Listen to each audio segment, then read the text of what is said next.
안녕하십니까. 오늘 강연의 사회를 맡게 된 재단법인 플라톤 아카데미 연구원 구효민입니다.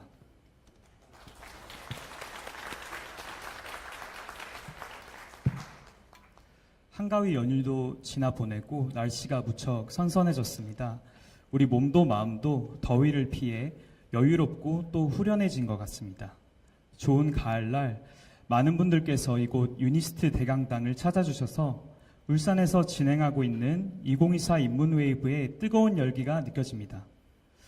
재단법인 플라톤 아카데미는 인간의 보편 정신과 인격의 탁월함을 추구하는 성찰의 인문학을 심화 확산시킨다는 목적으로 설립된 국내 최초 인문학 지원 재단입니다. 본 강연은 문화체육관광부와 울산광역시가 주최하고 울산문화관광재단이 주관하며 재단법인 플라톤 아카데미와 한국문화예술위원회가 공동 기획하였습니다. 3. 멈춰서 바라보다 첫 번째 강연은 행복한 사회 만들기, 공화국 시민을 위한 역사 공부를 주제로 연세대학교 신학과 김상근 교수님께서 강연을 해주시겠습니다. 강연이 끝나면 연사님과 서강대학교 희망연구소 나진경 소장님, 석혜원 교수님의 대담이 진행됩니다. 대담을 위한 질문은 대중분들께서 사전에 보내주신 내용들로 준비했습니다. 감사합니다.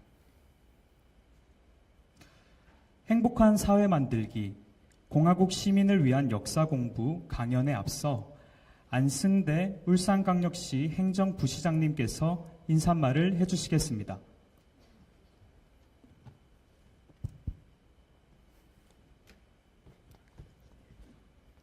박수로 단상에 모시겠습니다. 네, 감사합니다.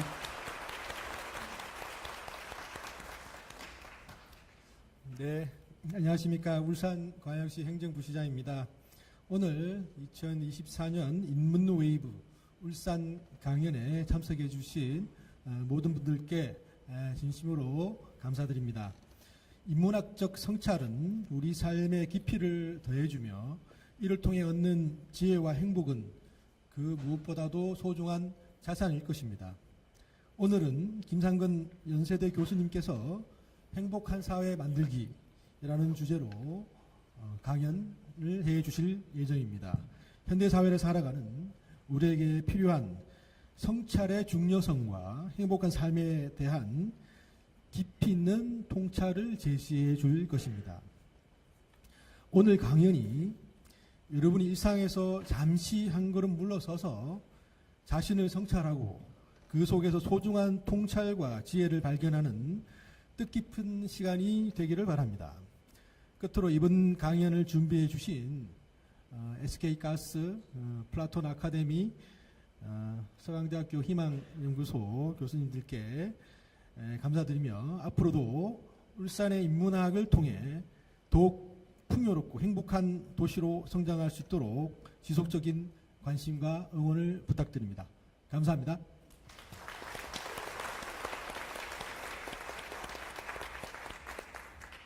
오늘 연사이신 김상근 교수님께서는 연세대학교 신과대학을 졸업하시고 미국 사우스캐롤라이나 에머리 프린스턴 대학에서 수학하셨습니다. 현재 연세대학교 신과대학 신학과 교수이시며 활발한 저술, 연구, 사회 참여 활동을 이어오고 계십니다. 그럼 지금부터 행복한 사회 만들기, 공화국 시민을 위한 역사 공부를 주제로 한 강연을 김상근 교수님께 박수로 청해 듣도록 하겠습니다.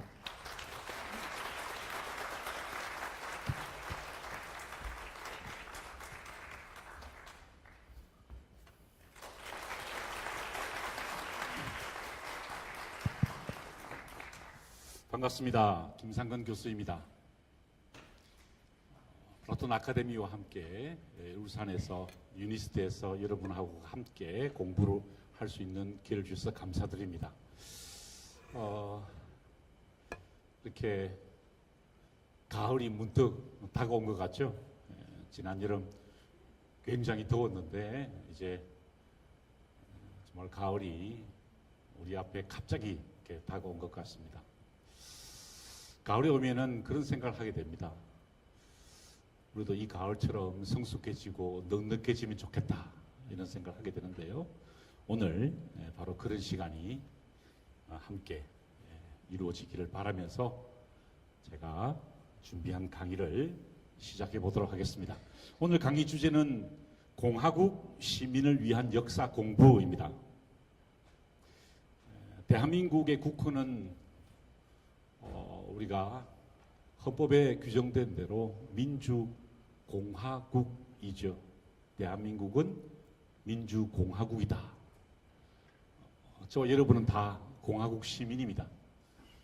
그렇다면 우리 공화국에 살고 있는 저와 여러분은 어떤 역사 공부를 해야 하고 또 우리 공동체가 행복한 공동체가 되기 위해서는 어떤 생각을 하고 어떤 실천을 옮겨야 되는지에 대해서 고대 그리스와 로마의 사례를 통해서 생각해보는 그런 시간이 되었으면 좋겠습니다. 저는 이런 사람이고요. 이미 소개를 받았습니다만은 사진을 바꿀 때가 되었죠. 네, 너무 현실감 없는 사진이 사용돼서 대단히 죄송하게 생각합니다. 제가 참 좋아하는 도시가 있습니다. 바로 그리스의 아테네인데요. 서구 문명의 기원으로 알려져 있는, 특별히 기원전 5세기에 일어났던 엄청난 일들은 서구 문명의 지금의 모습을 규정했다고 해도 과언이 아닙니다. 이 화면에 보이는 아크로폴리스 위에 파르테논 신전은 정말 서양 건축물의 모범이 되는 그런 아주 뛰어난 아름다움을 자랑하죠. 어쨌든 수많은 일들은 그리스뿐만 아니라 유럽 서구의 지성사에 절대적인 영향을 미쳤던 것을 기억합니다. 지금 보이는 수많은 사람들의 모습, 동상으로 조각되어 있는 이유는 이 사람들이 모두 모범적인 삶을 살았을 뿐만 아니라 그들의 업적을 통해서 문명이라는 어떤 그 규정이 일어났기 때문에 이런 사람들의 모습이 조각으로 표현되어 있습니다. 8세기의 작가였던 호메로스부터 시작해서 오늘도 잠시 모습을 드러내게 될 헤시오도스, 그리스 비극의 아버지로 불리는 아이스킬로스, 그리고 소포클레스, 에우리피데스 모두 비극 작가였죠. 철학의 아버지로 불리는 소크라테스를 비롯하여 역사학의 아버지로 불리는 투키디데스, 그리고 희극의 아버지로 불리는, 모두 아버지만 있어서 죄송합니다만, 아리스토파네스, 그리고 그 유명한 키루스의 교육이라는 책을 썼던 크세노폰, 마지막으로 우리가 오늘 소개받게 될 플라톤도 바로 이 시기에 이 장소에서 활동했던 사람들입니다. 그런데 왜 이 사람들이 이렇게 서구 문명의 모범으로 길을 닦은 사람들의 모습으로 전시되어 있는 것일까요? 그리스는 아주 독특한 곳이었습니다.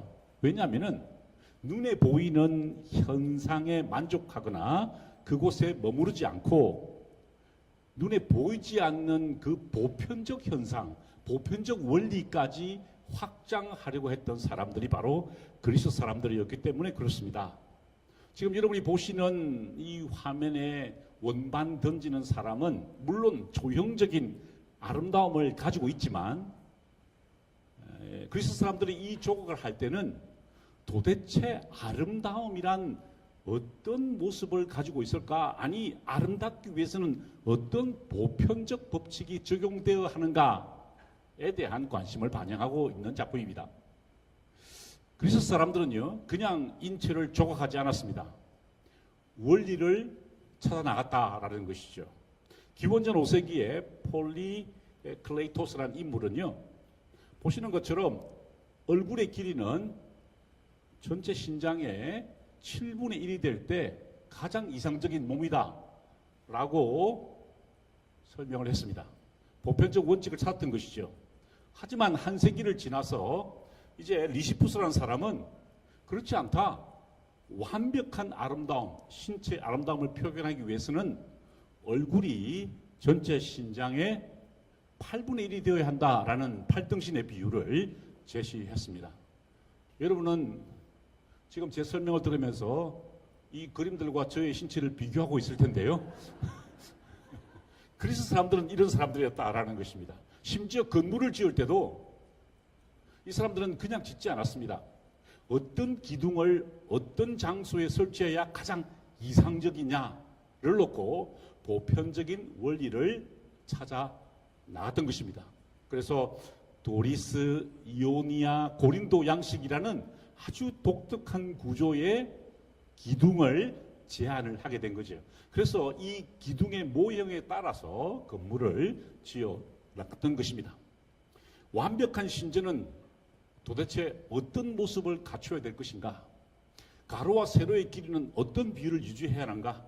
앞면에 서 있는 기둥과 옆면에 서 있는 기둥의 비율은 어떻게 됐을 때 가장 안전하고 아름답고 실용적인가에 대한 원리를 찾아나갔던 사람들이 바로 그리스 사람들이었다는 것입니다.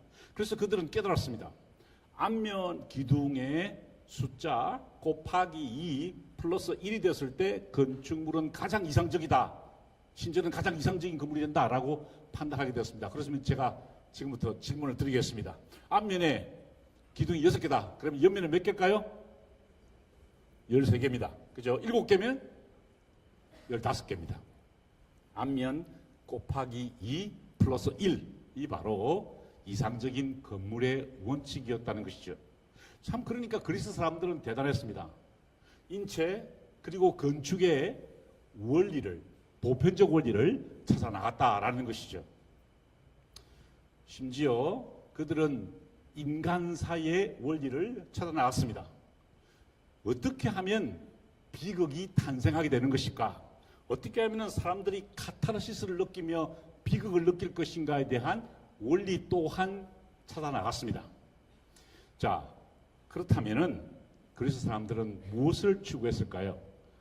조형적인 아름다움, 비극의 원리뿐만 아니라 이제 이상적인 사회, 자기가 몸담고 있는 사회가 이상적인 공동체를 형성하기 위해서는 도대체 어떤 보편적 법칙이 적용되어야 되는가에 대해서 고민을 하기 시작했던 것입니다.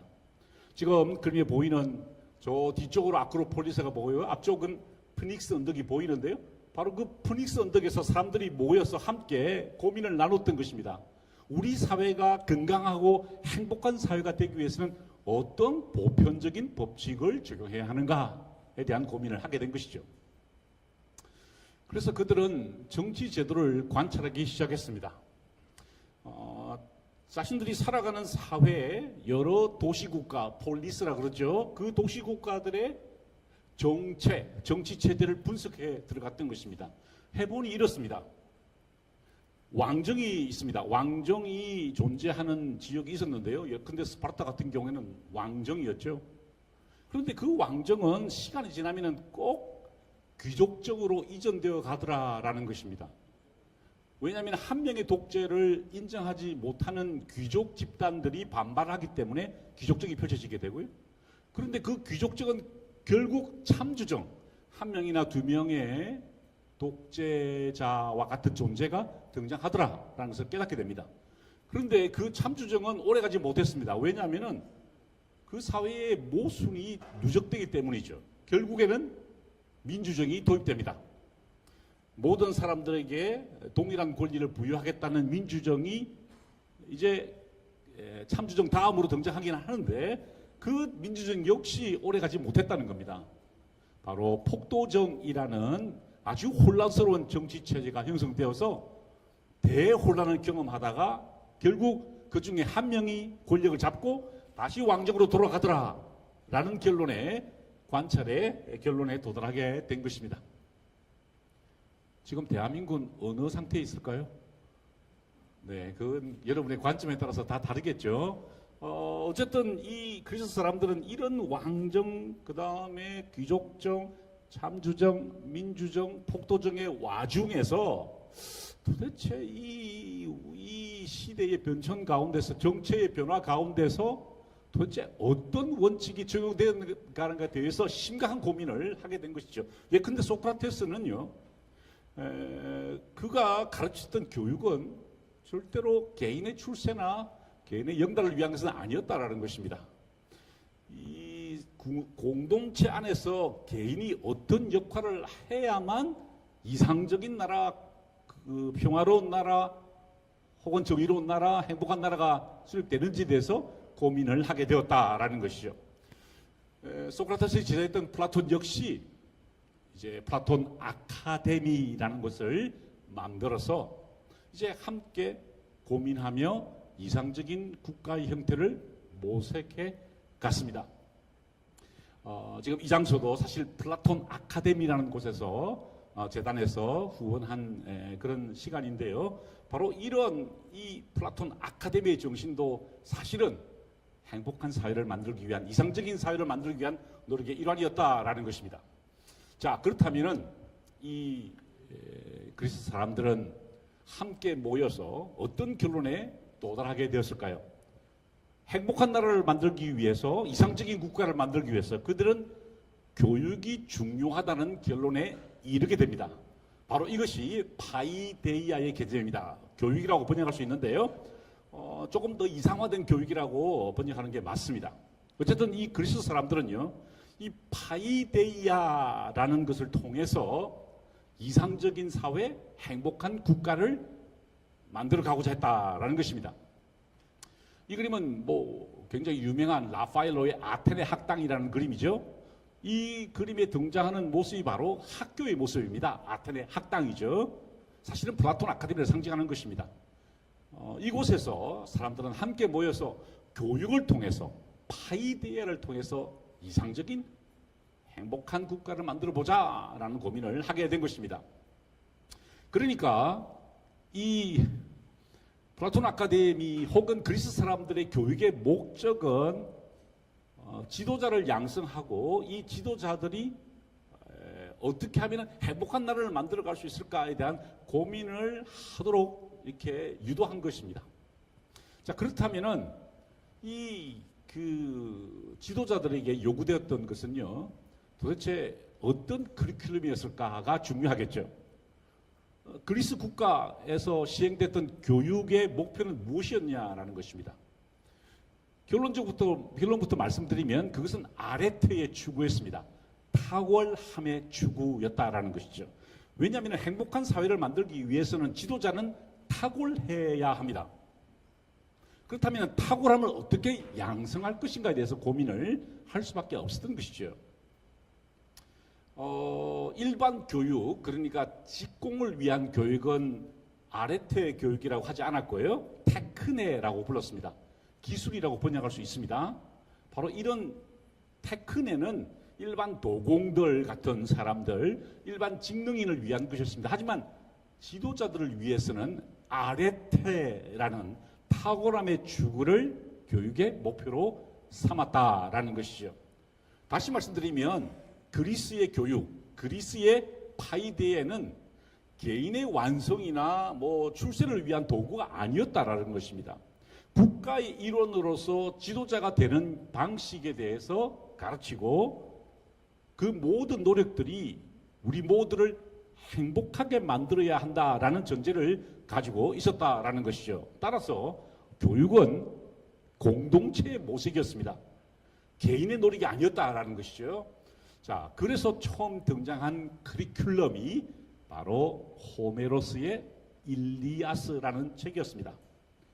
호메로스는 기원전 8세기의 시인이었고요. 작가였습니다. 이 사람은 트로이 전쟁의 역사를 기록한 일리아스를 통해서 그리스의 첫 번째 스승이 되었다라고 알려져 있습니다. 이 일리아스라는 책은요, 알렉산드로스 대왕이 황금 상자에 넣어 다녔습니다. 그만큼 소중하게 읽었다는 것이죠. 알렉산드로스와 같은 훌륭한 지도자가 반드시 읽어야 할 책이 호메로스의 일리아스였다라는 것입니다. 여러분 아마 스티브 잡스라는 인물을 기억하실 겁니다. 애플을 창업하셨고 뭐 아이폰을 만드신 분이죠. 그분께서 잠시 대학에 다녔는데 그 대학의 이름이 리드 칼리지였죠. 그 리드 칼리지는요, 입학 통지서와 함께 호메로스의 책을 학생들에게 선물로 보낸다라고 합니다. 지금도 그런다고 그래요. 왜 그럴까요? 교육의 출발점이 바로 이 책에 담겨 있다. 일리아스에 담겨 있다. 바로 그런 이유일 겁니다. 그래서 이 책은 그리스의 첫 번째 교재였는데요. 탁월함을 추구하는 사람은 반드시 이 호메로스의 일리아스를 읽어야 했다라는 것이죠. 자, 그렇다면 그 내용은 무엇이었을까요? 트로이 전쟁의 주인공이었던 이 핫토르와 그리고 이 주인공들이 다시 하겠습니다. 지금 이것은 방송이 되고 있기 때문에 제가 말이 엇갈렸습니다. 그래서 다시 하겠습니다. 죄송합니다. 이 호메로스의 일리아스는요, 아킬레우스와 헥토르와 같은 트로이 전쟁의 영웅들의 이야기를 담고 있습니다. 이 두 사람은 각각 그리스 연합군과 트로이 연합군의 사령관 대장들이었습니다. 이 대장들은요, 목숨을 걸고 이제 적과 싸워야 했던 것이죠. 지금 화면에도 그 장면이 묘사되어 있는데요. 이 두 사람은 지도자로서 탁월함을 추구해야 했습니다. 목숨을 걸고 싸워야 했다 이겁니다. 자, 그런데 이런 탁월한 영웅이 되기 위한 지도자 교육, 아레테 교육은 곧 문제점이 발견됩니다. 어떤 일일까요?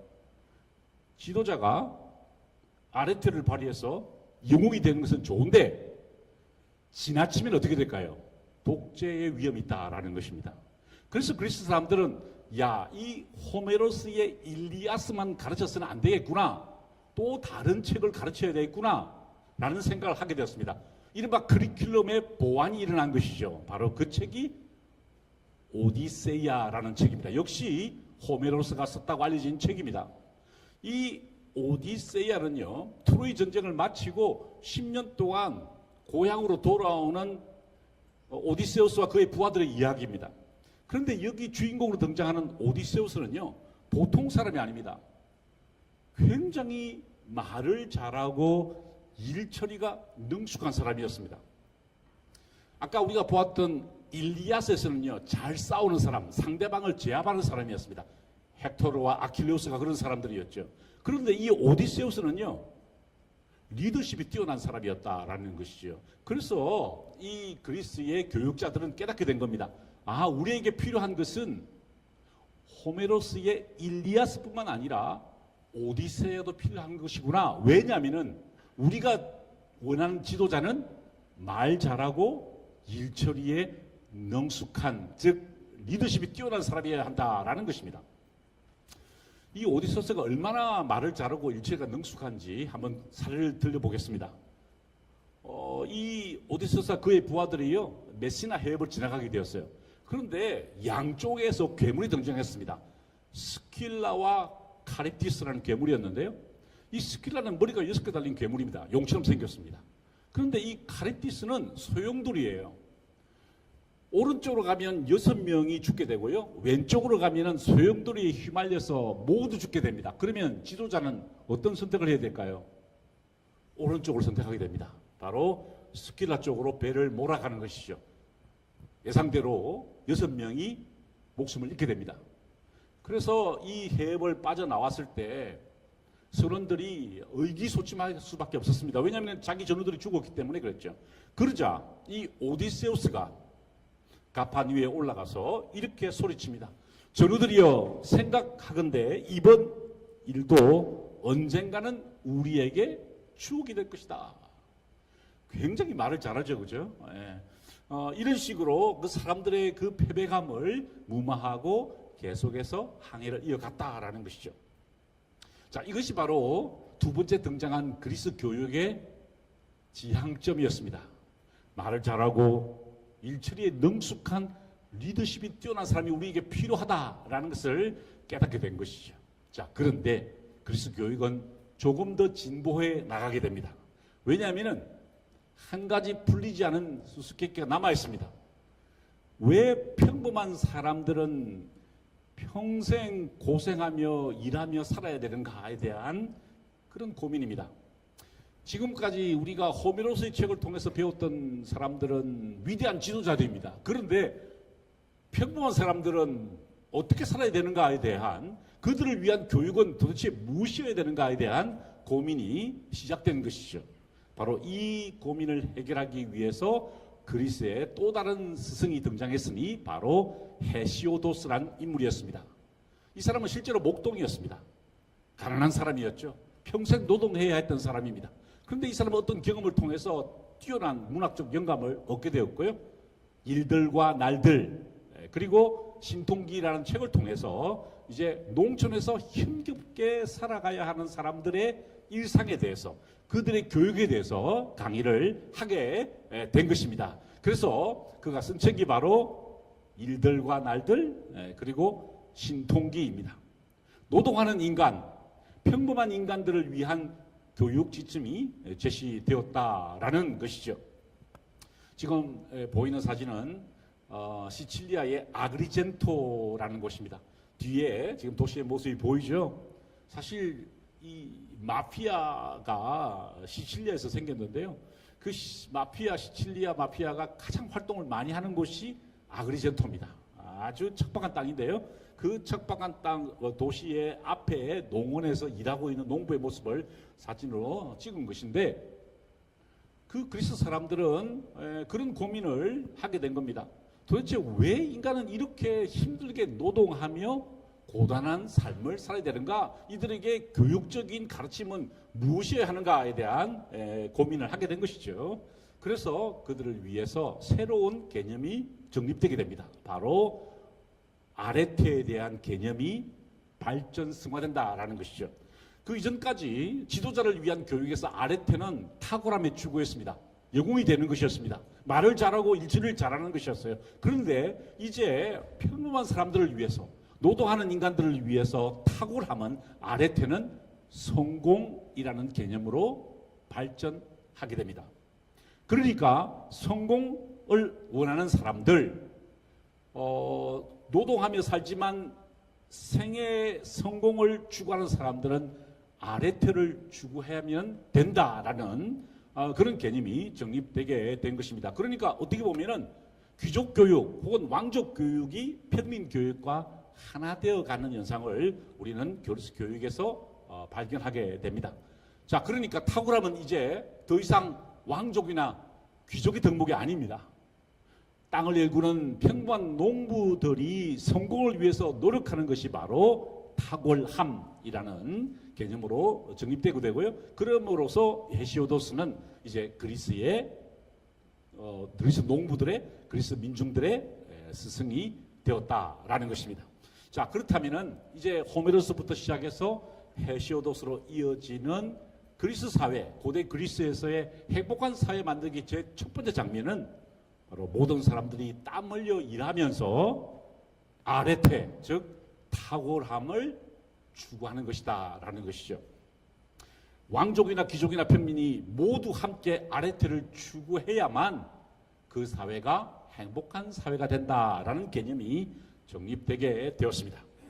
자, 이제 시대는 기원전 8세기에서 그리고 7세기를 거쳐서 기원전 5세기로 넘어갑니다. 아니 4세기까지 연결되죠. 바로 플라톤의 시대였습니다. 플라톤 역시 국가라는 책을 통해서 행복한 사회를 만들기 위해서 정의로운 국가를 만들기 위해서 엄청난 고민을 하게 되고요. 바로 그곳이 플라톤 아카데미라는 곳이었죠. 그는 이렇게 이야기했습니다. 정의로운 국가를 건설하기 위해서 먼저 통치자는 지혜가 있어야 한다. 수호자는 용기를 가져라. 그리고 일반인은 절제하라라고 가르쳤습니다. 이것이 바로 정의로운 국가다라고 이야기했던 것이죠. 자, 그렇다면 이 플라톤의 프레임을 그대로 우리 한국 사회에 적용하면 대통령은 무엇을 가져야 될까요? 지혜를 가져야 됩니다. 공무원들은 뭘 가져야 될까요? 용기를 가져야 됩니다.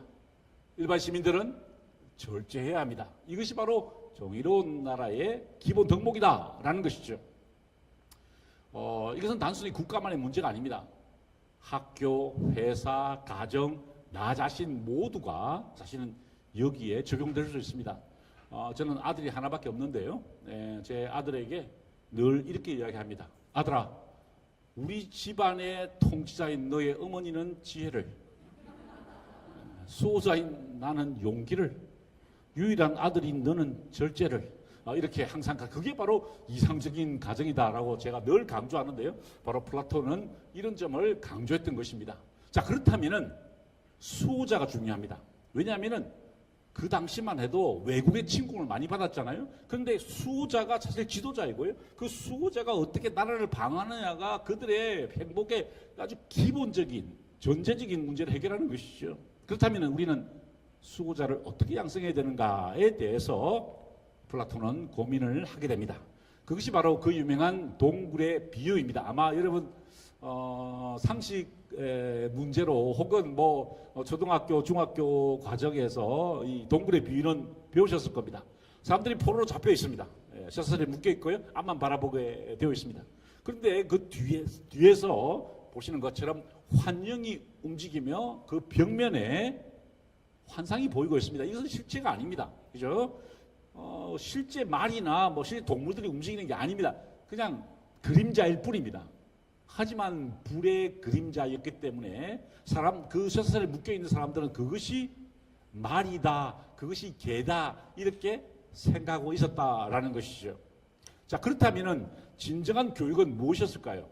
진정한 교육은 셔틀에 묶인 채로 이게 지나가는 게 말, 그 다음에 개, 그 다음에 토끼다라는 순서를 외우는 것일까요? 그렇지 않다라는 것입니다. 플라톤이 이야기했던 것은 뭐냐면은 행복한 사회를 만들기 위해 수호자들이 해야 할 일은 쇠사슬을 끊고 밖으로 나가는 것이다라는 것입니다. 환영을 보는 것이 아니라 쇠사슬을 끊고 밖으로 나와서 진정한 태양을 바라보는 것, 그것이야말로 교육의 목표여야 한다라고 제시하게 된 겁니다. 자, 그러니까 교육이라는 것은요, 쇠사슬에 묶인 채 지나가는 것의 환영의 순서를 기억하는 게 그 교육이 아니고 쇠사슬을 끊고 방향을 돌려서 밖으로 나가는 것, 그것이 교육이다. 몸을 돌리는 것, 다른 방향으로 영혼을 돌리는 것이 바로 교육이다라고 설명을 하게 된 것입니다. 그런데 여기서 또 한 번의 방향 전환이 일어납니다. 플라톤이 이야기했던 것은 여기서 그치지 않았습니다.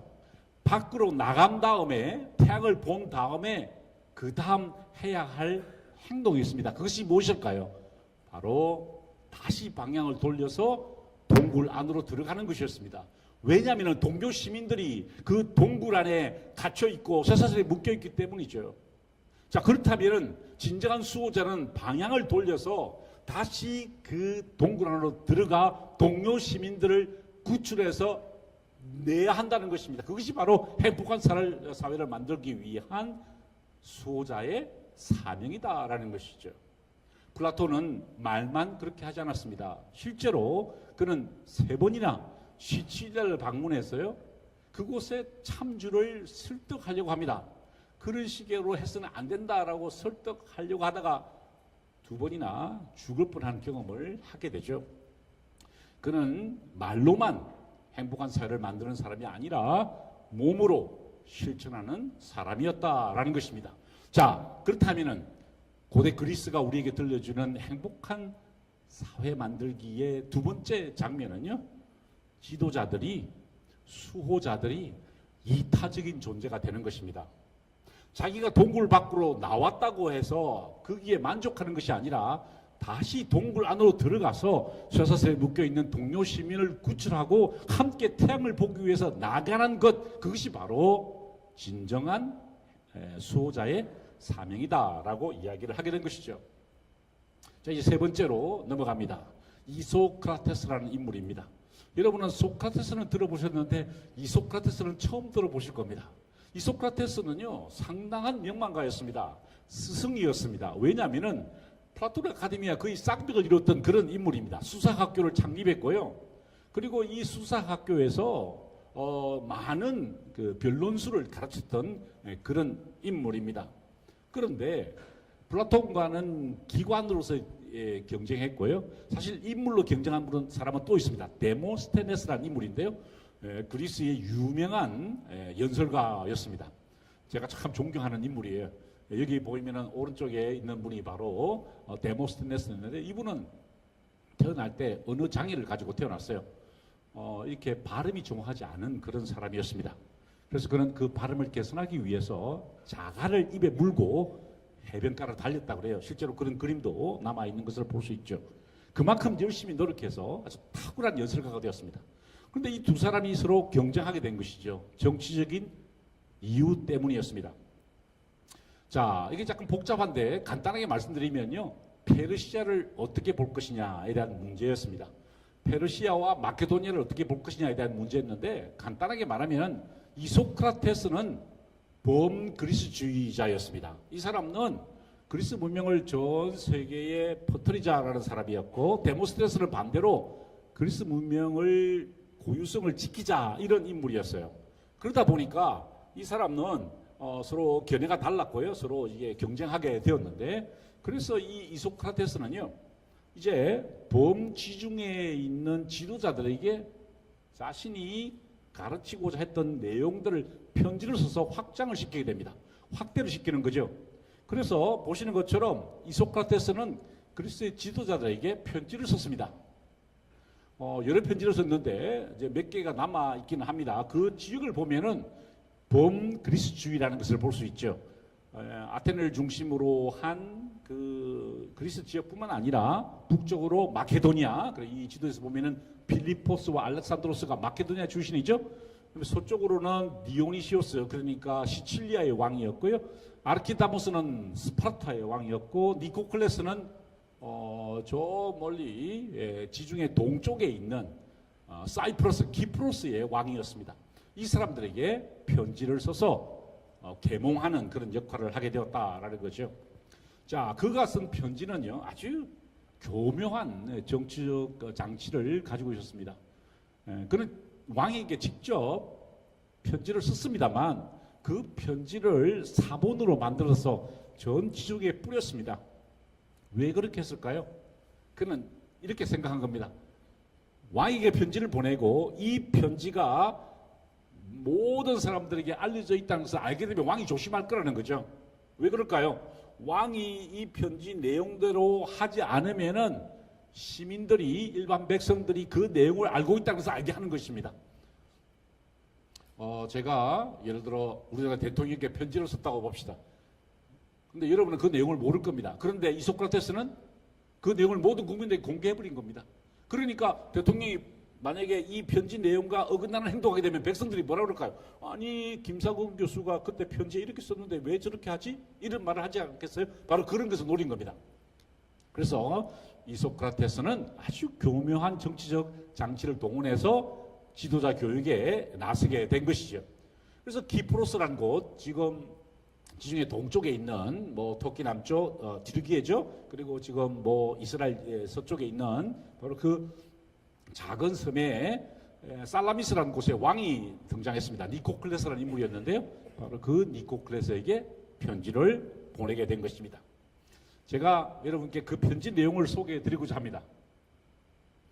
이 편지 내용을 소개해 드리는 이유는 이 방송을 보고 계신 우리나라의 지도자들이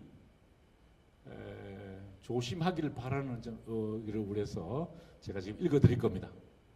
왜냐하면 우리 시민들이 이 내용을 다 알고 있다라는 것을 전제를 해서 제가 읽어드리는 겁니다. 그러니까 우리 정치 지도자들이 만약에 이렇게 행동하지 않으면은 이소크라테스가 한 이야기를 김상건 교수가 방송에서 했는데 왜 저렇게 할까라고 조심하라는 그런 의미를 가지고 있습니다. 사람들이 전하에게 선물을 바치는 것은 그들이 전하로부터 무엇인가를 얻기 위함입니다. 하지만 저는 진정한 선물을 드립니다. 왕국을 훌륭하게 다스리기 위해 전하가 힘써 추구해야 할 것이 무엇인지 알려드리는 것입니다. 라고 하면서 내용을 이렇게 밝히고 있습니다. 군왕들에게는 그런 도움이 얻지 못합니다. 오히려 다른 어떤 사람들보다도 철저하게 교육받아야 할 그들은 권좌에 앉는 순간부터 아무런 충고나 훈계 없이 생활합니다. 사람들 대부분은 그들과 가까이 하려 하지 않고 그들 곁에 있는 사람들도 대개는 그들의 환심을 사기 위해 그들 군왕들과 교제할 뿐입니다. 주위에 아부하는 사람들이 모여든다라는 것이죠. 그리고 그 지도자는 다른 사람의 훈계나 다른 사람의 지도를 받으려고 하지 않는다라고 하면서 지도자들의 일반적인 속성을 공개하고 있습니다. 사람들을 사랑하고 자신의 국가를 사랑하는 사람이 되어야 합니다. 어떤 정부의 형태이든 과도 정치이든 아니면 다른 형태이든 대중을 가장 잘 섬기는 정부가 가장 오래 갑니다. 그렇습니다. 대중을 가장 잘 섬기는 정부가 가장 오래 간다라는 편지 내용을 왕에게 보내면서 이걸 일반 국민에게 공개한 이유는 무엇일까요? 대중을 섬기지 않은 정부는 좋은 정부가 아니라는 것을 알려주는 것입니다. 화가 난 상태에서 일을 처리하지 않도록 하십시오. 다만 그럴 필요가 있을 때에는 짐짓 화가 난 것처럼 행동하십시오. 아무리 작은 일이라도 그냥 보아 넘기는 일이 없도록 함으로써 엄격함을 보이시되 저지른 죄에 비하여 항상 처벌을 가볍게 하는 너그러움을 함께 보여주십시오. 이것이 수많은 이소크라테스의 편지 내용 중에 일부를 제가 여러분께 소개해 드린 것입니다. 이렇게 소개한 이유는 뭐라고요? 우리 정치 지도자들이 이 내용에 대해서 알고 있어야 하고 이 내용을 우리 국민들이 알고 있다는 것을 꼭 기억해 주십사라는 부탁입니다. 이소크라테스가 제시했던 그리스의 행복한 사회 만들기 세 번째는요, 국민을 사랑하고 대중을 잘 섬기며 너그러움을 지닌 지도자가 필요하다라는 뜻입니다. 저는 어떤 정치적 의도를 가지고 이 사진을 올린 것은 아니고요. 우리가 최근에 우리 대통령으로 모셨던 분들이죠. 지금 현직도 계십니다. 이런 분들이 모두 국민을 사랑하고 대중을 잘 섬겨 주십사라는 거, 그것이 바로 우리가 행복한 사회로 살아가는 방식이다, 하나의 방식이다라는 것을 강조하고 싶습니다. 자, 이제 그리스를 지나서 로마로 가보겠습니다.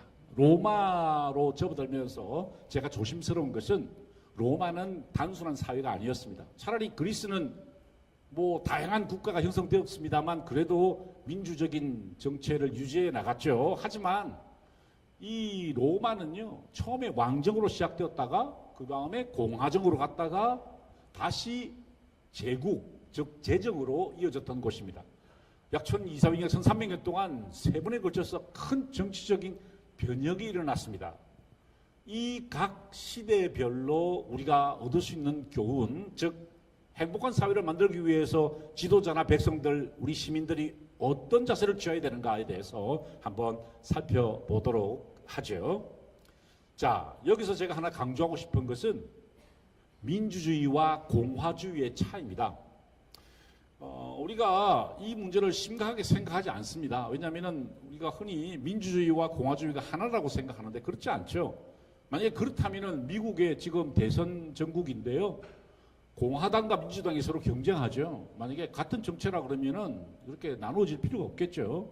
그렇다면 민주주의는 뭡니까? 민주주의의 원칙은요, 다수의 지지를 받은 다수당의 정책과 결정을 따른다는 것입니다. 다수당의 지배를 인정한다는 것입니다. 하지만 공화주의는 그것과 조금 다릅니다. 부당한 지배를 받지 않겠다는 것입니다. 비지배의 자유라고 표현하는데요, 삼권분립을 지켜서 내가 국왕이나 혹은 독재자의 지배를 받지 않겠다는 것이 바로 공화주의입니다. 굉장히 민감한 부분이고요. 사실 우리가 이것을 다시 한 번 더 깊이 생각해 보아야 될 그런 내용입니다. 저 자신의 정치적인 입장을 밝힐 자리는 아닙니다만 저는 공화주의자에 굉장히 가깝습니다. 왜냐하면 부당한 지배를 받고 싶지 않기 때문이죠. 우리는 시민의 권리를 가지고 있습니다. 그런데 그 시민의 권리가 민주주의라는 이름으로 침해당할 때가 있다라는 것을 저는 코로나 사태 때 경험한 바 있습니다. 아까 사진을 보시면서 굉장히 충격을 받으시던데 제 사진을 보고요. 제가 왜 이렇게 됐냐면은 코로나 때 제가 탁 터졌을 때 미국에 있었습니다. 그래서 미국에서 파이자 백신을 맞았어요. 그리고 거기서 몇 달 있다가 이제 한국에 귀국을 하게 된 겁니다. 그랬더니 어떻게 됐죠? 제가 밖으로 나가려고 하니까 미국에서 파이자 백신을 맞은 것은 인정해주지 않는다라는 것이죠. 불법 시술을 했다는 거예요. 그래서 그게 무슨 말이냐? 나는 미국에서 만든 파이자를 미국에서 받고 증명서를 가지고 왔다라고 하니까 아니, 한국에서는 다시 맞아야 된다라고 불법 시술을 하셨다라고 하더라고요. 그래서 제가 총 7번을 맞게 되었습니다. 예, 그래서 이렇게 되었습니다. 예, 저는 그것이 지나친 국가주의라고 생각하는 사람이고요. 예, 이건 굉장히 공화주의적 시민의 권리를 침해한 것이다. 저는 그렇게 확신하는 사람입니다.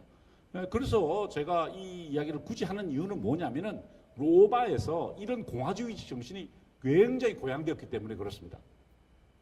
사실 그리스에서는 민주주의적 사고가 많이 발전되었지만 로마에서는 공화주의적 사고가 훨씬 더 심각했다라는 것이죠. 왜 그러냐면은 이 공화주의를 처음 시도한 나라가 바로 로마입니다. 로마 공화정이라고 하죠. 그런데 이 공화정이 위태롭습니다. 왜? 모두 다 자신의 권리를 주장하게 되니까 어떤 일이 벌어질까요?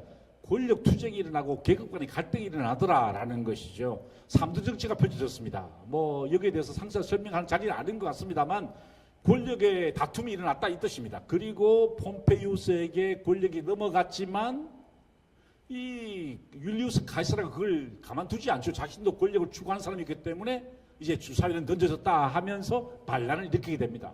그래서 결국 폼페이우스는 아프리카에서 죽게 되고요. 그리고 우리가 잘 아는 대로 기원전 44년에 율리우스 카이사르도 암살을 당하게 됩니다. 브루투스 노마저라고 하면서 임종했다는 그 유명한 이야기가 전해져 내려오고 있죠. 자, 신분의 화합을 주장했던 키케로까지 암살을 당했습니다.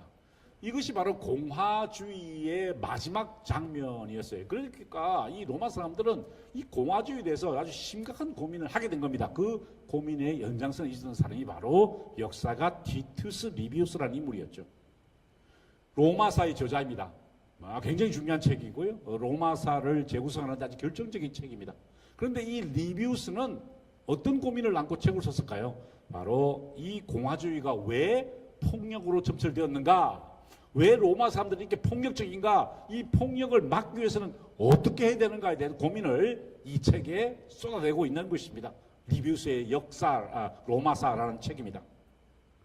이 책의 목적은 지금까지 인간들이 어떻게 살아왔고 그들의 도덕적 기준이 무엇이었는지 그리고 어떤 지도자들 밑에서 제국을 승리를 이끌고 또 확장시켜 왔는지 알아보는 것이다. 라는 권두원을 가지고 이제 책이 시작되었습니다. 무엇을 행해야 되고 무엇을 행하지 말아야 되는가에 대한 역사 기술을 써놓았던 것이 바로 리비우스의 로마사라는 것이죠. 그래서 그는 로마 역사를 추적해 들어갑니다.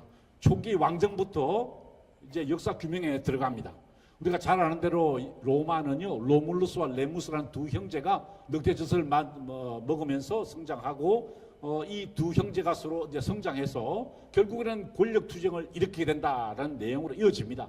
로마를 건국하게 되었는데요. 이 두 형제가 서로 영토를 놓고 싸우다가 결국에는 형제가 서로 죽고 죽이는 그런 사륙전을 벌이게 되고 로물루스가 나라를 만들게 되죠. 그래서 로마라는 나라가 창건되게 됩니다. 로마라는 나라는 왜 이렇게 폭력적인가에 대한 규명을 하기 위해서 이 이야기를 강조한 것이죠. 리비우스에 의하면요, 로마는 어떤 나라일까? 바로 비천하고 무지한 사람들이 모인 나라다라는 것입니다. 심지어 범죄자들이 모여서 만든 나라다라는 것이죠. 그들이 첫 번째 거주자였다라는 이야기를 하면서 로마에서의 폭력은 필연적이었다라고 설명을 합니다. 자, 그렇다면 그 필연적 폭력을 막기 위해서 행복한 사회를 만들기 위해서 로마는 무엇을 해야 했을까요? 바로 엄격한 법의 준수라는 제도를 만들게 됩니다. 로마를 창건했던 로물루스는요, 자신의 왕권을 상징하기 위해서 12명의 릭토르를 대동하고 다녔습니다. 이 사진에도 그림에도 앞에 서 있는 사람들이 바로 릭토르입니다. 그리고 그 릭토르는요, 항상 파스케스라는 것을 들고 다녔습니다. 지금 어깨에 메고 있는 것인데요. 이 파스케스는 이 시민들을 지나갔다가 이게 시민들을 만나면 반드시 파스케스를 밑으로 내려야만 했습니다. 경의를 표한다는 뜻도 있고 어떤 경고를 한다는 의미도 함께 포함되어 있습니다. 바로 이 파스케스는 법의 준엄함을 상징하기 때문에 그렇죠. 이 릭토르는 묶는다는 뜻입니다. 이 로마 사회를 하늘로 묶기 위해서 이 릭토르에게 파스케스를 쥐고 다니게 했는데 그 파스케스의 핵심이 뭐냐? 바로 도끼가 안에 묶여져 있었다라는 것이죠. 무슨 말일까요? 왜 도끼를 묶어놨을까요? 당시 엄벌에 처할 때 도끼를 사용해서 목을 잘랐습니다. 바로 그것을 상징하는 것이죠. 엄격한 법의 집행을 강조하고 있다라는 것입니다. 그래서 이 파스케스의 정신, 법의 엄격한 적용을 수용한 나라가 바로 미국입니다. 미국의 다임 동전을 보시면요, 정확하게 파스케스의 모습이 보입니다. 묶여져 있고요, 그리고 도끼 날이 서 있는 것을 볼 수 있죠. 옆으로 라틴어로 써 있는데 이 라틴어의 뜻은 다양한 사람들이 모여 하나가 되는 사회다라는 뜻입니다. 이런 사회를 만들기 위해서, 이런 사회가 행복해지기 위해서는 반드시 법의 준수가 필요하다라는 것이죠. 미국 하원의 단상에 새겨진 파스케스의 모습입니다. 양쪽으로 서 있는 것을 볼 수 있죠. 바로 엄격한 법의 준수를 상징하는 것입니다. 미국이라는 나라가 오늘의 세계 초강대국으로서 자리 잡을 수 있게 된 배경 중에 하나는 미국의 건국자들이 바로 이 엄격한 법의 적용에 대해서, 공화주의적 정신에 대해서 유념했기 때문입니다. 아브라함 링컨의 동상에도 파스케스가 조각되어 있는 것을 볼 수가 있죠. 자, 그렇다면 우리는 로마를 통해서 어떤 교훈을, 어떤 역사 공부를 하게 되었습니까? 다양한 구성원들, 심지어 다른 나라에서 몰려든 범죄자들이 모여 사는 로마 사회지만 서로 존중하고 함께 법을 지켜야 한다라는 것을 강조하고 있습니다. 행복한 사회를 만들기 위해서는 반드시 법의 준수가 필요하다라는 것이죠. 자, 이제 두 번째 단계로 넘어가 보겠습니다. 아까는 왕정에 대한 얘기를 했으니 이제 공화정 이야기를 해보죠. 공화정 이야기를 하면서 저는 뜬금없이 윌리엄 셰익스피어를 선택을 했습니다. 제가 너무너무 존경하고 사랑하는 이 윌리엄 셰익스피어의 로마 역사극 중에 하나, 코리올라누스를 소개하기 위해서입니다. 바로 로마 공화정의 이야기입니다. 윌리엄 셰익스피어는 영국 사람이었지만 로마 역사에 대해서 굉장한 관심을 가지고 있었고요. 수많은 정보를 이 책을 통해서 획득했습니다. 바로 플루타르쿠스의 영웅전이라는 책입니다. 플루타르쿠스의 영웅전은 물론 그리스 사람이고 로마 시대에 활동했던 사람입니다만 로마의 영웅들의 모습을 잘 묘사하고 있습니다. 그래서 이 플루타르쿠스의 영웅전이 영어로 번역되었고 윌리엄 셰익스피어가 그 책을 가지고 로마 역사극을 쓰게 되었다라는 거죠. 바로 이 책이 영국에서 번역되었던 플루타르쿠스의 영웅전입니다. 셰익스피어는 이 책을 바탕으로 이제 자신의 극작을 완성하게 된 것이죠. 그러니까 다시 설명을 드리면 플루타르쿠스의 영웅전 중에서 코리올라누스라는 사람의 이야기를 윌리엄 셰익스피어가 코리올라누스 썼는데요. 오늘 제가 여러분께 동영상으로 보여드릴 내용은 바로 그 코리올라누스의 한 개의 그 현대극 영화입니다. 그 현대극 영화의 한 장면을 제가 보여드리려고 해요. 자, 코리올라누스의 핵심 내용은 이렇습니다. 로마의 장군이었던 마르키우스가요, 이 반란을 진압하게 되었습니다. 그 반란군이 코리올리족이었습니다. 그 로마에서는요, 그 지역을 정복하면은 쿠스라는 혹은 누스라는 이름을 붙입니다. 게르마니쿠스라고 하면은 게르만을 정복한 사람이다. 아프리카 누스다 하면은 아프리카를 정복한 사람이다, 이 뜻입니다. 그런데 코리올라누스는 무슨 뜻일까요? 코리올리를 정복한 사람이다, 이 뜻입니다. 그래서 그는 영웅이 되었습니다. 반란을 진압하고 코리올리족을 물리치고 로마로 돌아왔습니다. 그리고 집정관이 되었어요. 집정관이 된 후에 큰 사건이 발생하게 됩니다. 로마에 기근이 들어서 식량난이 가중되었습니다.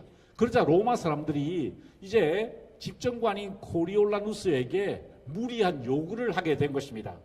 그때 물론 현대극입니다. 현대극으로 각색된 것입니다. 이 코리올라누스가 로마 평민들에게 다가가서 그 반란군에게 포근을 하는 장면을 제가 여러분께 클립으로 보여드리려고 합니다. 한번 보겠습니다.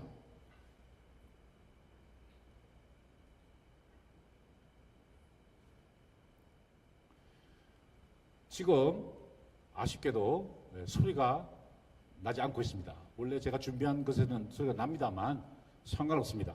제가 여러분을 위해서 육성으로 방송을 해드리도록 하겠습니다. 고릴로 나왔습니다. 무슨 짓이냐? 싸움만 일으키는 불안당 같은 녀석들아, 아무 생각 없이 내뱉던 너희들의 말이 지금 무슨 의미가 있다고 생각해? 라고 하자 반란한 시민들이 저항합니다. 너희에게 좋은 말하는 인간은 너희들에 대한 혐오를 감춘 채 아첨하는 것이다. 평화도 전쟁도 만족하지 못하는 자들, 평화로울 때는 기죽어 살다가 전쟁만 터지면 활개치는 놈들아, 듣고 있네요. 너희 놈들이 사자인 줄 알지만 사실은 토끼에 불과해. 사람들은 너희를 여우인 줄 알지만 사람들은 지나가 버렸습니다. 훌륭한 사람이 너희의 미움을 받는 것은 당연한 일이야. 이 윌리엄 셰익스피어의 내용입니다. 목을 매달을 자식들아, 시도 때도 없이 생각을 바꾸는 것들, 한때 증오하던 자들이 이제 고귀하다 말하며 한때 칭송한 자를 이제는 불의하다 말하는구나. 뭐가 불만이냐? 원로원들이야말로 진정으로 너희들을 위하는 사람들이었고 바른 소리 하는 사람들이었다. 그분들이 없었다면 너희는 또 누구를 잡아먹을 생각이냐? 집으로 꺼져라. 이 파편 같은 놈들아. 이럴 때는 보통 박수를 쳐야 되는데, 예. 지금 이 소리가 안 났기 때문에 이 방송에서는 편집이 될 겁니다. 그러니까 아무 걱정하지 마시고 들었다고 생각하시면 됩니다. 방금 영화에서 보시다시피 Go get you home, you fragment. 어떻게 번역되었죠? 이 파편 같은 것들아 라고 로마의 시민들을 폄하합니다. 잘한 행동이었을까요? 절대로 그렇지 않습니다. 로마 시민들이 어떤 위치에 있든 어떤 행동을 하든 그렇게 말해서는 안 되는 것입니다. 이 코리알로스는요, 감정이 격해져서 로마 시민들에게 폭언을 일삼고 그들에게 경멸감을 드러냈다라는 것이죠. 오만한 태도를 보인 것입니다. 결국 이 오만한 태도 때문에 코리알로스는 추방을 당하게 됩니다. 그리고 결국 반역자로 몰려서 로마 밖으로 추방당하게 되는 거죠. 볼스키족이 다가와서 이 코리알로스와 손을 잡기를 원합니다. 그래서 이 볼스키족과 함께 로마를 다시 치러 가죠. 그때 어머니가 말립니다. 어머니가 그 코리알로스의 어머니가 성문 앞에서 아들을 말리는 장면이 나오죠. 결국 비극으로 이야기는 끝이 납니다. 코리알로스는 암살당하면서 이제 셰익스피어의 극이 마감되게 되죠. 권력을 가진 자는 절대로 오만해서는 안 된다는 이야기를 들려주는 것입니다. 이것이 바로 윌리엄 셰익스피어의, 아니 플루타르코스의 영웅전에 나오는 이야기인 것입니다. 행복한 사회를 만들기 위해서 권력을 가진 사람들은 절대로 오만해서는 안 된다는 것을 보여준 것이죠. 자, 이제 마지막입니다. 로마 제정 시기에 일어났던 일인데요. 우리가 그 시대의 일을 한번 되돌아보는 이유는 지금 우리가 처한 시대의 절박함 때문이기도 합니다. 자, 이제 AD 198년에 카라칼라라는 인물이 등장하게 됩니다. 카라쿨라 아닙니다. 카라쿨라는 초기의 황제였고요. 카라칼라는 이른바 3세기의 위기를 제공했던 인물입니다. 로마 역사를 공부하는 사람들에게 굉장히 중요한 개념인데요. 3세기 때 로마가 그냥 와장창 무너졌습니다. 바로 그 3세기의 대혼란을 일으킨 인물이 바로 카라칼라입니다. 보시는 것처럼 인상이 좀 고약하죠, 그죠? 이 조각은 사실 많은 곳에 흩어져 있습니다. 폴 게티 뮤지엄, 저 LA에 있죠. 그리고 저기 나폴리에, 미국에, 영국에, 독일에, 프랑스에 이 사람의 조각이 없는 곳이 없습니다. 왜 그럴까요? 이런 지도자가 되면 안 된다는 뜻입니다. 이 사람을 닮지 말라는 뜻이에요. 그래서 이 카라칼라의 조각이 많이 흩어져 있는데요. 이 사람은 자기 동생 게타를 처참하게 죽이고 권력을 찬탈했습니다. 그리고 자신의 무능을 숨기기 위해서 페르시아 원정에 갔다가 결국에는 그곳에서 죽음을 당하게 되죠. 로마 역사가 에드워드 기본은요, 그를 강탈과 잔혹성에서 인류 공통의 적이었다라고 평가했습니다. 그만큼 문제가 있는 인물이었고 이 사람 때문에 로마 제국이 멸망하게 되었다라는 것입니다. 자, 그런데 그 시대에 한 역사가가 있었으니 그 역사가 이름은 카시우스 디오라는 인물입니다. 이 카시우스 디오라는 인물이 그 시대의 역사가였는데 자신의 그 황제를 바라보면서 이 사람의 교훈을 줘야 되겠다 생각하게 된 거죠. 그래서 끄집어낸 이야기가 바로 로마의 역사입니다. 로마가 어떻게 창건되었는지 그 시대 이야기를 복기하면서 이제 지금 황제에게 경고의 메시지를 날린 것이죠. 바로 카시우스 디오의 로마사입니다. 로마의 창건자, 로마 제국의 창건자인 바로 아우구스투스의 생애를 다룬 부분이죠. 이 아우구스투스 조노만자의 원래 이름은 가이우스 옥타비아누스입니다. 굉장히 몸이 약한 사람이었고요. 그리고 자기 친척이었던 율리우스 가이사라가 기원전 44년에 암살을 당했을 때 거의 공포에 떨었던 인물입니다. 뭐 10대였습니다. 그때. 그러니까 얼마나 겁이 났겠어요. 그때 이 옥타비아누스 즉 아우구스투스가 되는 이 인물에게 용기를 불어넣어준 사람이 있습니다. 바로 두 명의 친구였던 것이죠. 그에게는 두 명의 친구가 있었습니다. 아니 부관이었고 부하였습니다. 이 두 명이 그를 항상 보좌했는데요. 이 아우구스투스의 그 두 친구에게 아우구스토가 질문을 던졌습니다. 내가 이제 로마 제국을 창건하려고 하는데 당신들 생각은 뭐냐? 지지하냐 반대하냐? 라고 물었던 것입니다. 이건 역시 이 사진 역시 현대극으로 만들어진 장면인데요. 중앙에 있는 사람이 아우구스투스고 좌우에 있는 사람이 바로 아그리파와 마에케나스라는 인물입니다. 아그리파는 저기 왼쪽에 있는 저 인물인데요. 저 아그리파는 여러분들이 그 대생을 하신 분들은 아마 이름을 기억하실 겁니다. 아그리파를 대생을 많이 하죠. 바로 그 인물이고요. 반대편에 있는 인물이 마에케나스입니다. 마에케나스는 메세나 운동의 기원이 되는 인물입니다. 메세나는 그 기업이 문화활동을 장려하고 지원했을 때 일어나는 현상을 메세나 운동이다 이렇게 표현하죠, 그죠? 그래서 이 두 사람이 굉장히 유명한 인물이었는데 이 아그리파는 사실 외무장관 혹은 국방장관 역할을 했고요. 이 마이케나스는 로마 시장 혹은 내무부 장관 역할을 했다라고 간략하게 분류할 수 있습니다. 그러니까 정말 이 아우구스투스에게는 이 두 명이 꼭 필요했던 인물이죠. 두 사람 다 친구였고 나중에 부하가 되고 심지어 이 아그리파는 나중에 사위까지 되는 그런 인물이기도 합니다. 그때 제일 먼저 아그리파에게 묻습니다. 아그리파의 대생하는 저 조각이 보이죠? 아마 아우구스투스가 황제가 되면 가장 큰 이익을 볼 사람이 아그리파였을 겁니다. 하지만 아그리파는 반대합니다. 왜냐하면은 첫째, 이 아우구스투스가 몸이 굉장히 약했습니다. 간질병 증상이 있었거든요. 그래서 하지 마라라고 조언합니다. 만약에 당신이 황제가 되면 내가 제일 이득을 보겠지만 진정한 친구로서 나는 당신이 하는 걸 반대한다라고 이야기를 하죠. 그리고 또 이야기를 합니다. 세상은 우리가 행운이 지나쳐서 교만해야 한다라고 평가할 것이다라고 하면서 직군을 말립니다. 자, 그러자 이제 아우구스투스는 반대편에 있던 마이케나스에게 묻습니다. 자네 생각은 뭔가?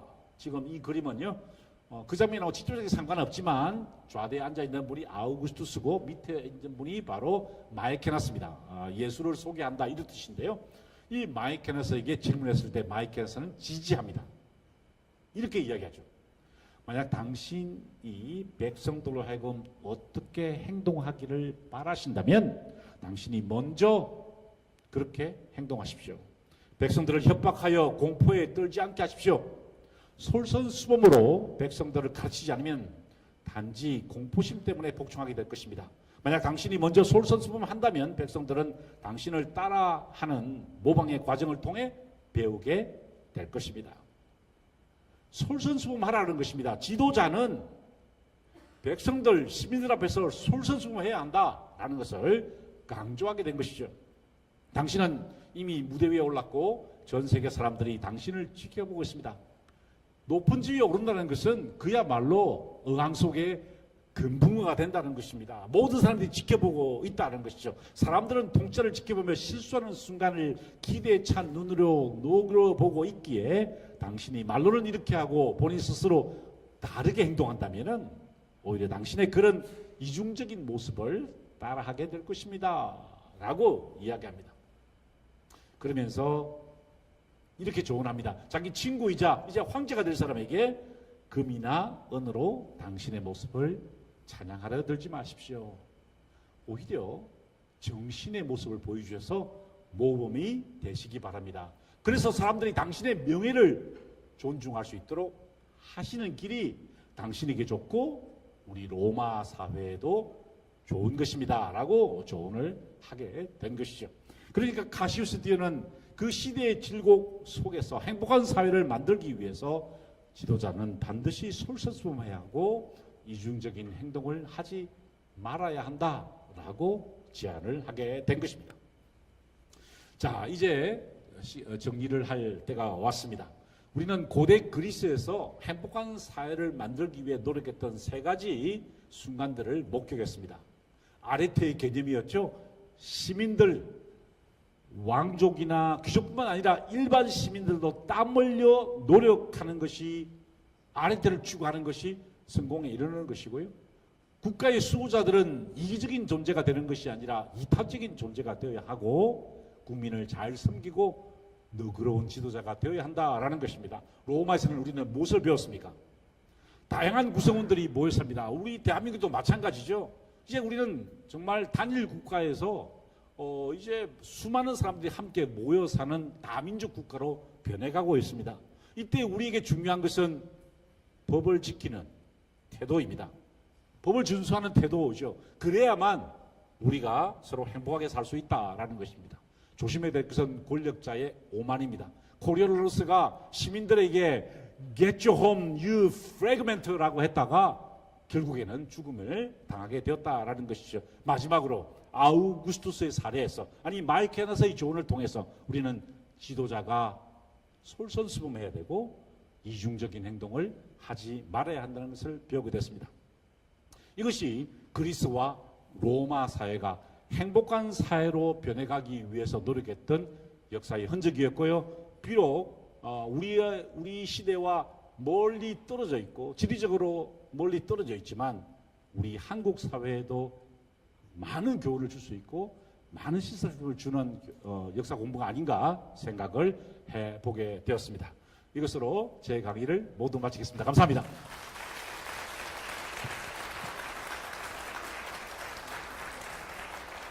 네, 좋은 강연해 주신 김상근 교수님께 다시 한번 큰 박수 부탁드립니다.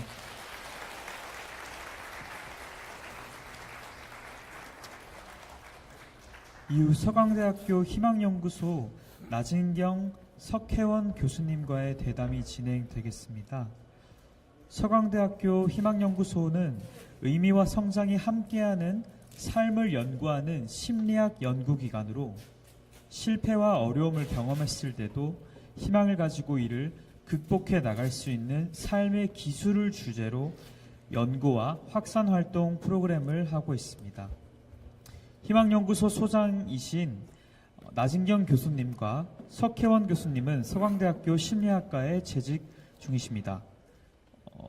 단상으로 나진경, 석혜원 교수님을 모시겠습니다. 박수로 모시겠습니다.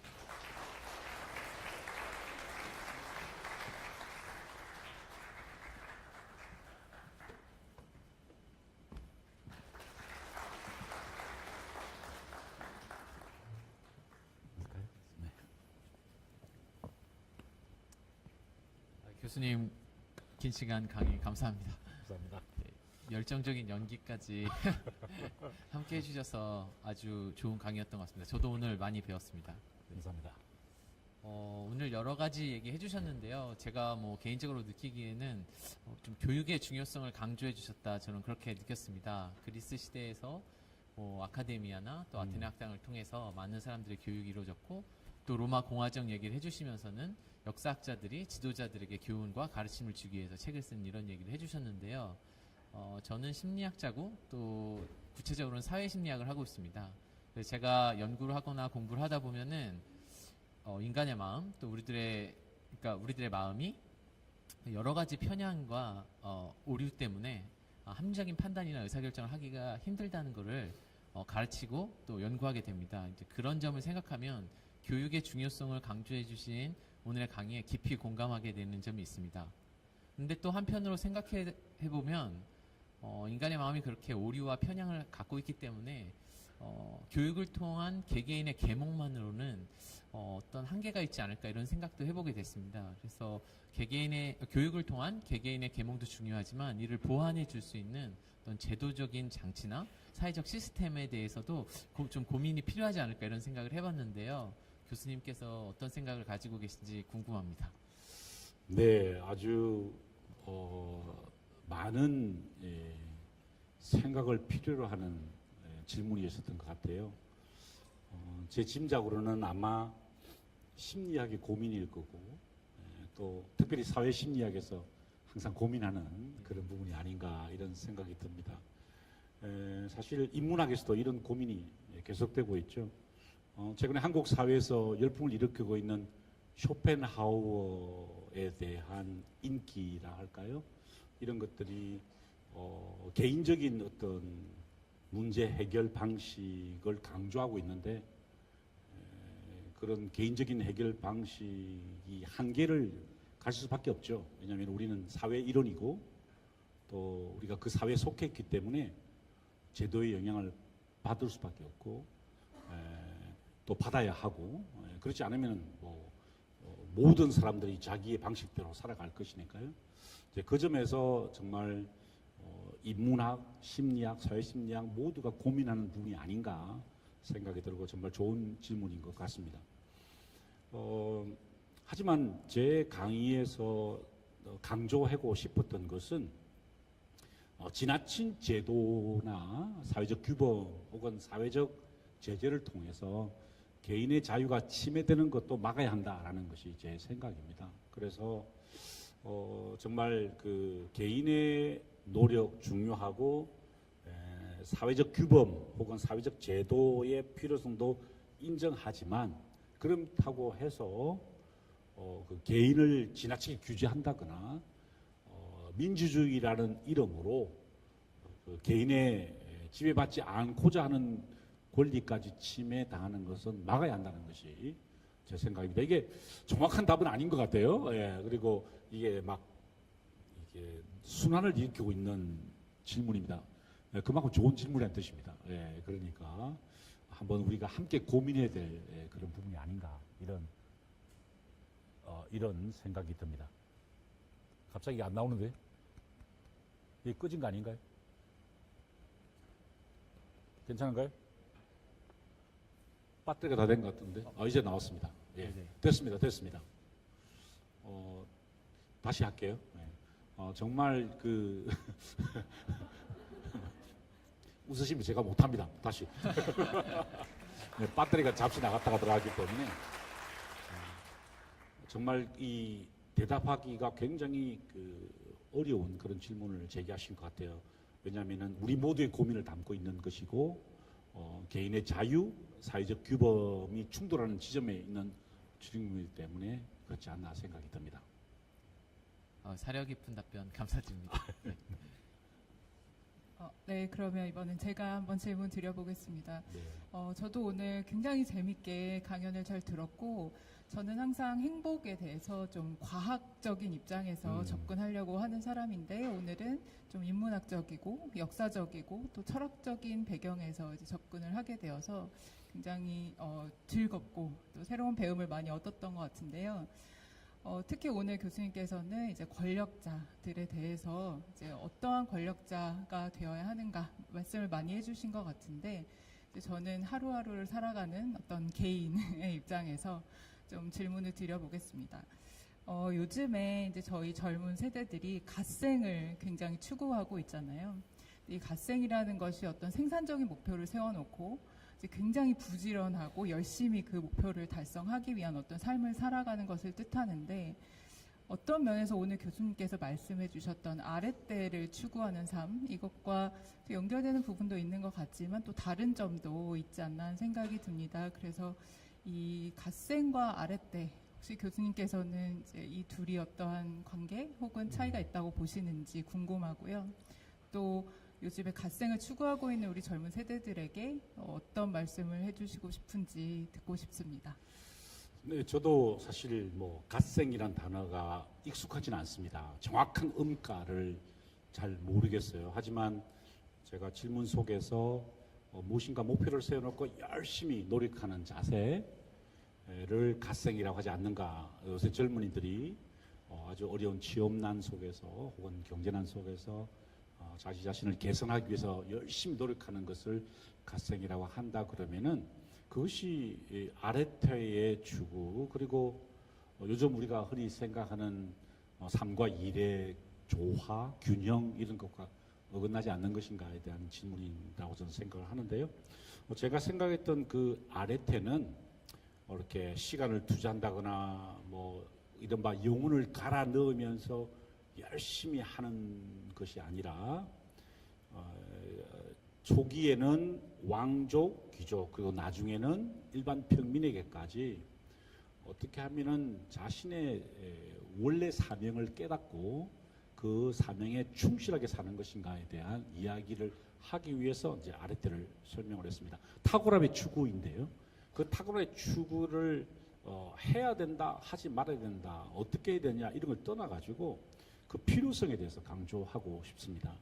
특별히 우리 사회는 그 여러 가지 계층으로 구성되어 있다고 봐요. 실제적으로 어떤 학생들은 오늘 신문에도 제가 그걸 본 것 같은데 아침부터 저녁까지 일을 해야 되고 아르바이트 해야 되고 그 다음에 학교에 들어가서 공부하는데 공부할 시간이 없어서 아주 가슴 아파하는 그런 학생 글을 제가 읽어봤던 것 같은데 그런 사람도 있는 반면에 그렇지 않은 사람도 분명히 존재합니다. 제가 이번 강의에서는 지도자급이라고 표현을 이제 뭉뚱그려서 했습니다만 우리 사회에 그런 사람들이 필요합니다. 있습니다. 그런데 그런 사람들에게 제가 아르테를 강조하는 이유는 그 사람들의 사명이 단순하게 다른 사람과의 경쟁에서 승리한다거나 이긴다는 것이 아니라 자신에게 맡겨진 소명을 감당해야 한다라는 것이죠. 그만큼 기회가 주어졌으니 그만큼 사회를 위해서 봉사하고 헌신해야 한다는 것을 강조하면서 제가 지도자들에 대한 언급을 많이 했던 것 같아요. 그래서 영혼을 갈아 넣는다는 것이 아르테가 아니고 자신의 위치에 자신의 그 어떤 사회적 위치에 맞게 적절하게 행동하면서 특별히 많은 혜택을 누린 사람들은 더 많이 노력하고 더 많이 헌신하고 이타적인 존재가 되어야 한다라는 것을 강조했고요. 그것이 바로 저는 아르테의 길이다 이렇게 생각을 합니다. 어떻게 질문에 답이 되었는지 모르겠습니다. 네, 좋은 답변이었던 것 같고 사실 저희가 목표를 추구하면서 살 때 어떤 그 방향을 참 잘 생각을 해야 될 텐데요. 어떤 그런 것들에 대해서 생각할 부분을 많이 던져주신 것 같습니다. 네, 그렇습니다. 감사합니다. 방향성 아주 좋은. 아까 제가 지도자들은 두 번의 방향 전환을 해야 된다라고 했던 것 같은 이야기죠. 보통 사람 같으면 그냥 밖으로 나와서 태양을 보며 만족하면 됩니다. 하지만 지도자들은 절대로 그래서는 안 되고요. 다시 방향을 돌려서 동굴 안으로 들어갈 각오를 해야 하는 것이 탁월한 지도자의 덕목이 아닌가 저는 그렇게 생각합니다. 그런 점에서 방향의 전환, 이제 굉장히 방향의 설정 굉장히 중요한 내용이다 저는 생각합니다. 오늘 그리고 미리 받은 질문들이 저희에게 주어져 있는데요. 저희가 그 중에서도 몇 개 골라서 대신해서 김상근 교수님께 질문해 보도록 하겠습니다. 네. 어떤 한 시민분이 행복한 사회의 정의와 조건은 어떤 것인지 궁금하다고 질문을 주셨습니다. 네, 아주 광범위한 질문이죠. 예. 행복한 사회. 오늘 제가 어차피 뭐 고대 그리스, 로마 이야기를 했으니까 그 시대의 행복한 사회는 외국의 침공을 받지 않는 상태였습니다. 확실합니다. 왜냐하면은 그 외국의 침공이라는 그 사건들이 그들의 행복을 아주 결정적으로 침해했기 때문에 그런 관념들이 굉장히 많았습니다. 그래서 수호자들에 대한 교육이 강화되었던 것 같아요. 행복한 사회는 외국의 공격을 받지 않는 평화로운 곳입니다. 이렇게 말씀드리면 우리한테는 별로 의미가 없을 것 같은데 지금 팔레스타인이나 혹은 우크라이나나 러시아에서 이를 생각해보면 그건 정말 심각한 행복한 사회 기준이 아닌가 생각이 듭니다.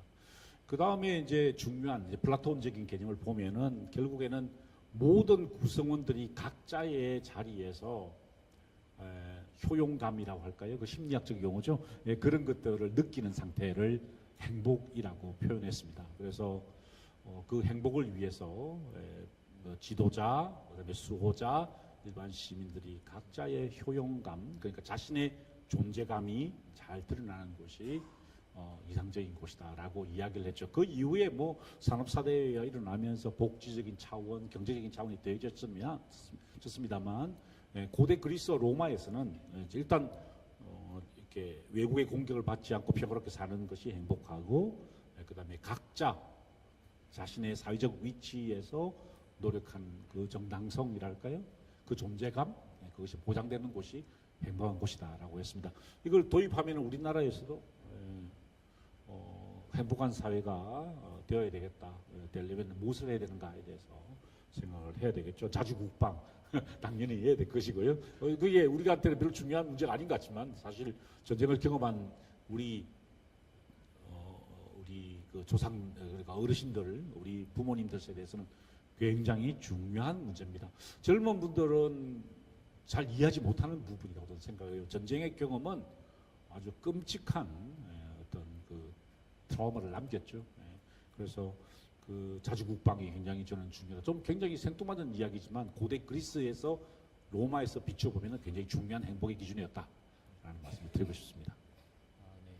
그 심리학에서도 행복을 연구할 때 이런 어떤 정서적인 즐거움이나 쾌락 같은 걸 의미하는 정서적 행복과 또 그런 정서적인 측면의 행복뿐만이 아니라 또 효능감을 느끼며 살 수 있는 삶의 의미적인 측면에서 행복을 다루는데 오늘 해주신 말씀이 그 심리학에서 연구한 이런 정서적 측면의 행복, 안전이나 고통을 피할 수 있는 그런 행복과 그 하루하루 속에서 의미를 발견하고 또 자신의 효능감을 느낄 수 있는 그런 의미론적인 측면의 행복을 다 포괄해 주신 것 같아서 네, 그렇군요. 현대 심리학의 연구하고도 뭐 일관됐다고 생각이 됩니다. 그렇군요. 예, 아주 재미있는 그 발전 혹은 그 고대 사회의 가치였네요. 예. 해주시죠.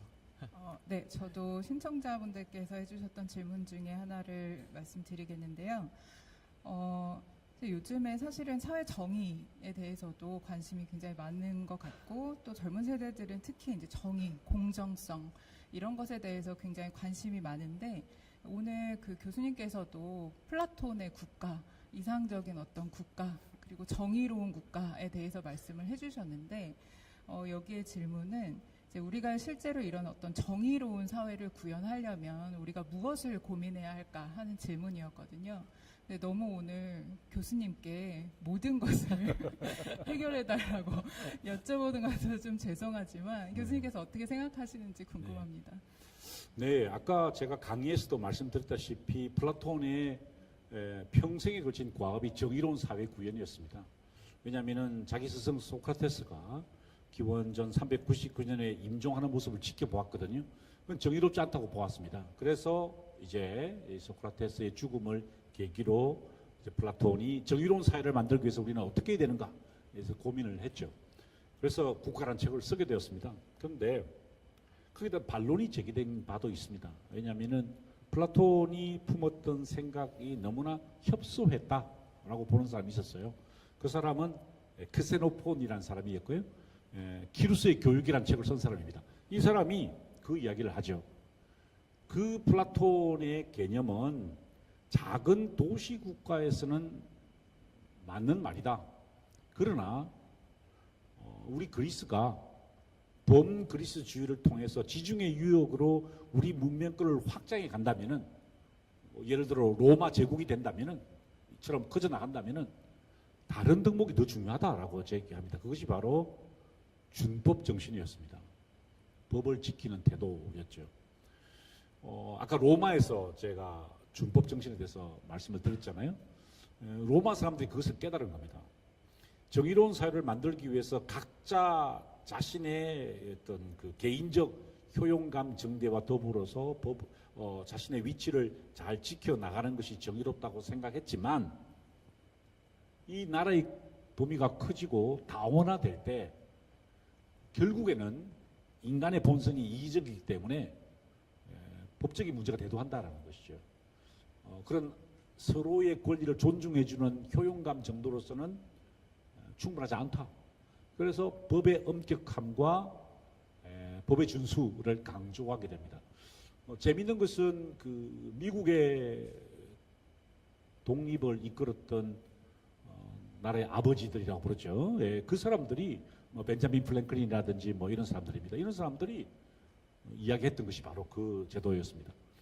법의 준수, 법의 엄격함, 그것을 이루지 못한다면은 우리 미국 합중국은 살아남을 수 없다라고 결론 내리고 그것을 미국 헌법에 이제 반영하게 된 것이죠.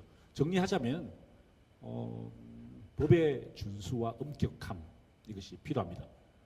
그런데 그렇다고 해서 이 법을 무작위로 혹은 무자백에 적용해서는 안 된다라는 것이 또 다른 성찰이었습니다. 가급적 처벌을 이렇게 부드럽게 하지만 한 사람도 처벌받을 사람이 그 법망에서 빠져나가지 않도록 해야 한다라는 것이 이제 로마 사람들이 깨달은 이제 그런 내용이죠. 그러니까 정의로운 사회를 만들기 위해서는 법의 준수가 필요하고요. 신분의 고하를 막론하고 법에 의한 지배를 받아들여야 한다. 그것이 정의로운 사회다라고 말씀드리고 싶습니다. 네, 교수님께서 8등신 아까 보여주시면서 네. 어떤 이상적인 것 말씀을 해주셨는데 네. 또 방금 말씀해주신 것처럼 저희는 네. 또 현실을 이 네. 사회를 살아가고 있기 때문에 그 사이에서의 균형을 찾는 것이 정말 중요할 것 같습니다. 정말 그렇습니다. 이게 그리스 사람들이 그렇게 이상적인 가치, 보편적 원칙을 추구했다면은 지금도 그렇게 살아야 되는데 지금 그렇지 않습니다. 왜 그러냐면은 여러 가지 모순이 누적되었고요. 현대 그리스에서 누적되던 교육의 모순이 특별히 심했습니다. 그래서 훌륭한 지도자들이 배출되지 않은 상태입니다. 그만큼 현실은 그렇게 팍팍하지 않다는 것이죠. 팍팍하다는 거죠, 현실은. 그러니까 우리가 이상적으로만 생각할 것이 아니라 우리의 현실도 예의주시하면서 그 사이에 균형을 이루어 나가야 되지 않을까 이런 생각을 해보게 됩니다. 오늘 저희가 안내받을 때는 질문을 4개 정도 하는 걸로 했었는데 어떻게 계속 하나요? 아니면 이제 다 됐습니까? 충분합니까? 이 플로에서 안 받아요? 안 받아도 돼요? 예. 이 방송국에서 그렇게 하니까 저희들은 시킨 대로 하겠습니다.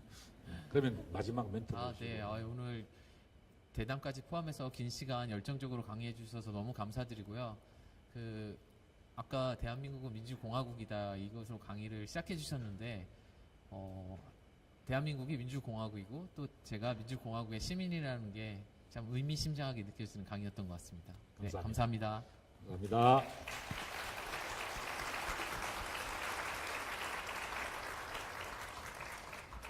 컷. 감사합니다.